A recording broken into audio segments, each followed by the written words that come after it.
Hello అండి, అందరూ బాగున్నారా? హ్మ్. నిన్న గణపతి గురించి మాట్లాడుకున్నాం. మొన్న జిమ్ గురించి మాట్లాడుకున్నాం. ఆ ముందు ఇంకొకటి మాట్లాడుకున్నాం. కొన్నిసార్లు అనిపిస్తుంది చెప్పుకోవడానికి కబుర్లు అయిపోయాయా లేకపోతే ఏంటి అని. ఇలాంటప్పుడు చాలా లోన్లీ ఫీలింగ్ అనిపిస్తుంది. మీకు ఎప్పుడైనా అనిపించిందో లేదో నాకు తెలియదు, కానీ అంటే ఒక్కసారి మైండ్ అంతా బ్లాంక్ అయిపోయినట్టు అనిపిస్తే అదేదో కోల్పోయినట్టు అనిపిస్తుంది మనకి.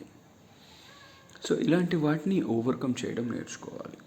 ప్రతి ఒక్కరికి కూడా జీవితంలో ఒక అప్ ఉంటుంది, ఖచ్చితంగా ఒక డౌన్ఫాల్ అన్నది ఇంత ఉంటుంది. ప్రతి డౌన్ఫాల్కి కృంగిపోకుండా మనం ఎలా అయితే ఖచ్చితంగా నిలబడగలమా ఏంటి అన్నది చూసుకోవాలి. So definitely every one will have a downfall in their life. ప్రతి ఒక్కరికి ఉంటుంది ఒక డౌన్ఫాల్ అన్నది, ఏ విషయంలోనన్నా కావచ్చు. నా విషయంలో నేను చూసుకుంటే నాకు మరీ అంత డౌన్ఫాల్ అని నేను అన్నాను, కానీ but maybe a kind of అంటే ఒక ఆగిపోయిందనమాట. అలా నిలిచిపోయింది కాలం కొంచెం సేపు అనిపించింది. ఒక సర్టెన్ పీరియడ్ ఆఫ్ టైంలో సర్టిఫికెట్స్ అన్నీ దగ్గర లేక బ్యాక్లాగ్ వల్ల అలాగ అయి ఉండొచ్చు.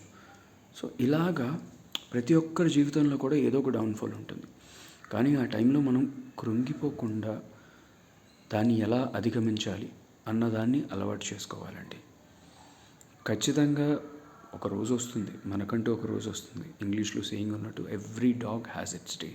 అంటే ప్రతి కుక్కకి ఒక రోజు వస్తుంది అనేసి, అంటే మీరు కుక్కని కాదు, కానీ నేను అంటున్నది అంటే కుక్కకే వస్తుంది రోజు, నీకు రాదా అనేది. సింపుల్గా ఒక కుక్కకే రోజు వచ్చినప్పుడు నీకు రాదా? మనిషివి, ఆలోచించగలవు. అంత అన్నీ మన చేతుల్లోనే ఉండాలి, అన్నీ మనకు అనుగుణంగా జరగాలి అంటే ఎప్పుడు జరగదండి. సో ఆచితూచి అడుగు వేయండి, ఖచ్చితంగా సక్సెస్ లైఫ్లో ఎప్పుడైనా వస్తుంది. Thank you. అందరూ లైక్ చేసి, షేర్ చేసి, సబ్స్క్రైబ్ చేసుకోండి. మంచి మంచి మాటలు మాట్లాడుకుందాం, మంచి విషయాలు నేర్చుకుందాం. Thank you.